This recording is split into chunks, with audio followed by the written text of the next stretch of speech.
નવા બ્રિજ ઉપર ઓઇલ ઢોળાવાના ઘટનાને મને ફોન આવ્યો તો જ મેં અમારી ફાયર બ્રિગેડમાં જાણ કરીને ગાડી રવાના કરી દીધી હતી અને તાત્કાલિક હું સ્થળ ઉપર પહોંચી ગયો હતો અને સાફ સફાઈનું અત્યારે ચાલુ કરી દીધું છે અમે લોકોએ અને ઝડપથી આ બ્રિજ ચાલુ થઈ જાય એવી અમારી પ્રયત્નો છે.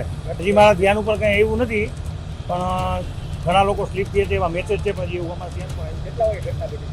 ઘટના કેટલા વાગે બની એ તો મને નથી પણ ફોન આવ્યો ને હું 10 મિનિટમાં પહોંચી ગયો હતો.